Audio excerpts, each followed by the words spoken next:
Hello, welcome to my channel. My channel is called Serenity and Strength. My name is Joyce Onyango, and my channel covers my widowhood journey, which includes a wellness journey. If you have already subscribed, thank you very much. If you have not yet subscribed, kindly I would like you to do so. And as I've said in the past, subscribing does not cost you anything.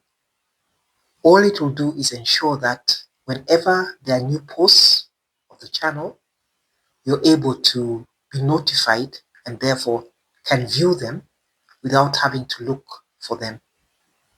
Kindly do also share so that as many of us as possible can walk this journey together. And let's also have your comments, especially if you've gone through similar situations. It would be very good to share so that others can also benefit. In today's recording, I'm going to continue with the storyline of what transpired during my late son's funeral. And as I said before, you'll find that some of the things do actually have an impact during my late husband's funeral. You'd be able to see that some of the dynamics actually came from what took place during this particular funeral. And one thing is that I am not going to name names, as I also haven't done in the past, because basically this is not supposed to be something of shaming anybody.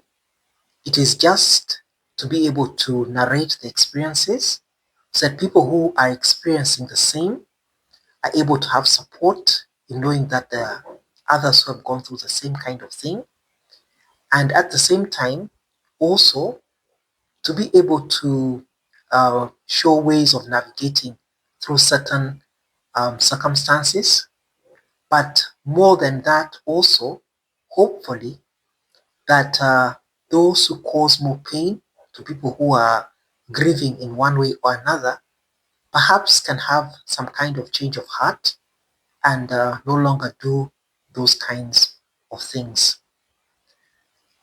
So at the end of this particular recording, I will also cover something to do with wellness relating to water and our intake of water.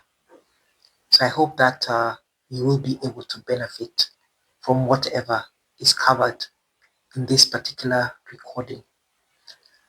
Now, one of the issues that came up was our wanting to cement the grave of our child, and that again seemed to have a lot of issues because we're being told that as laws they do not cement their graves, and therefore they thought it was not a good idea to do that, and actually it was a bit of a fight. But in the long run, what they did agree to was that you could just put blocks around the edge of the grave and then also a cross made of cement which had the name of the child and also the date of birth and the date of death. So that was something which we had to discuss and agree on, and eventually that was agreed on, although also it was with quite a bit of reluctance. Then it came to the time now of this thing that they do of shaving the hair, which is done normally after a death. Even in Uganda, they used to do it. Some of some of the tribes would do it, but not everybody. And for us, we never used to do it. So it come that, and then I had already found out from some friends of ours. They told me that they had actually lost their mother-in-law, and when they lost the mother-in-law, they went for the funeral and came back, but their heads were not shaved. So he told me that, these days you don't necessarily have to be shaved. What they do is that they just shave a small bit at the back, just symbolically, just to, just to please those at home. But people are not doing it necessarily anymore. So when it came to the thing of shaving the heads, I said no, I was not willing to do it, because I believe that they could shave actually a small part just symbolically, just out of respect for their tradition. But it became such a big issue. It was a big issue. There was a big discussion over it, the whole homestead. Then, luckily for me, the elder who was there, actually, he said, as far as he was concerned, there was no need to take me through such things. And it was agreed that they would just do a little bit of shaving and that was it. So that is what happened. But I could see that they were not very happy with what had taken place. And there was quite a lot of hostility over the issue. And what I was being told is that if you are refusing to shave your hair, then what it means is that you have not mourned your child properly. And I said, you know what? It's God who knows what is in my heart. I don't believe that anybody can tell me whether I've mourned my child or not. And if it is simply just because of I've not shaved my hair, therefore I've not mourned my child, then believe what you want to believe. But God knows what it actually is. So I had all those issues of what had taken place. Then after that, I became unwell. I got malaria.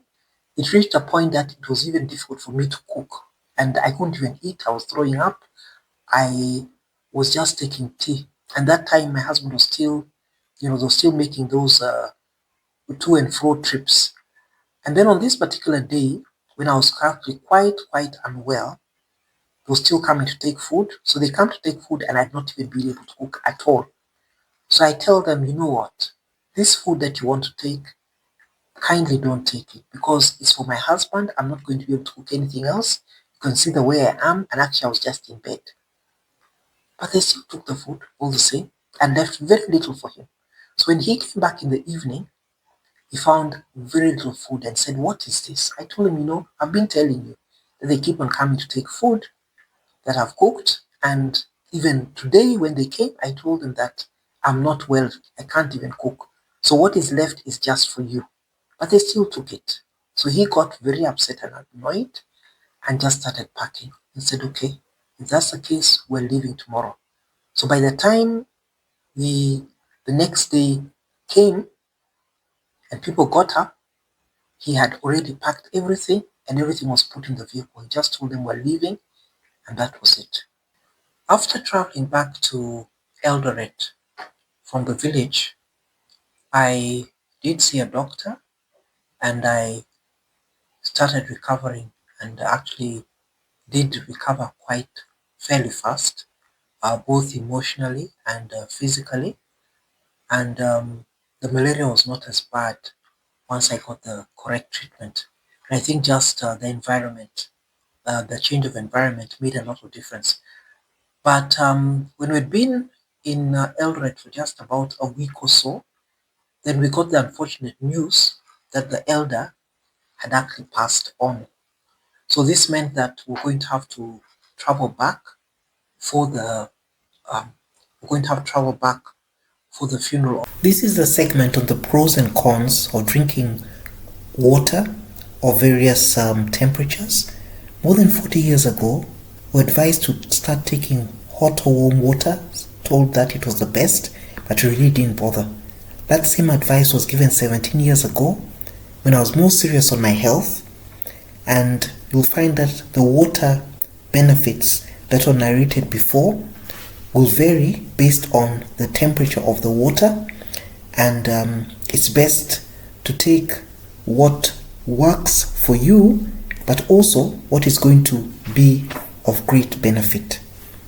With hot water or warm water, It is an acquired taste.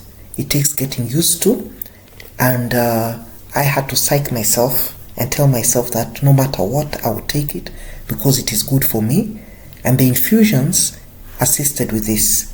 So it's best to dedicate a mug or mugs for the water so that you get a pure water taste, and then you're able to actually get as much benefit as possible from it. When it comes to room temperature water, you'll find that the benefits that we talked about earlier on will always accrue to whoever takes it in terms of physical health benefits. When it comes to being hydrated, getting energy, your digestion, detoxing, balancing of fluids, and also your joints being well lubricated, and also heart health, that will all flow through taking adequate water. Then also the aspect of mental health, where you'll be able to focus and be better alert, and also less headaches and also better moods. Then also the aspect of weight and detox. So those will come to you so long as you take the required quantities of that water, which is room temperature water. When it comes to cold water, you find that cold water will tend to be very refreshing and will cool you down very fast, especially if you're in a hot environment. It will help to increase your alertness quite fast, and also does reduce inflammation. One of the things it does is that it constricts the blood vessels, and this can slow down the digestive process. It can also cause muscle cramps to the stomach, and sometimes it leads to even having an upset stomach. Then you can develop headaches because of blood vessels of the mouth and the head constricting, and this is known as brain freeze. It can also make it harder for the body to regulate temperature. Definitely not advisable to take it first thing in the morning when the stomach is sensitive, and also if you do have a cold and a cough. Then avoid it also, because it can actually be the start of your cold and your cough. When it comes to hot water, on the other hand, this gives you better digestion because it aids in breaking down food. It will stimulate the digestive system enzymes. It also improves your blood circulation and helps dilate blood vessels and relax muscles. It helps having regular bowel movements, and in fact when you have constipation, it is advised to take it. And first thing in the morning, it's very healthy to take hot water or warm water. It has less shock to the system than if you take cold water. So a warm drink will always help in that it will relax your muscles, reduce stress, and provide comfort. The main thing is listen to your body. It will always talk to you, and it will react in certain ways depending on whether you take hot water, cold water, warm water, or room temperature water. But it is advised that hot or room temperature water is the best to take. So do try to nurture taking the kind of beverages which are good for your body, especially with the hot or warm water, and you'll be able to benefit from that. Bye. See you in the next.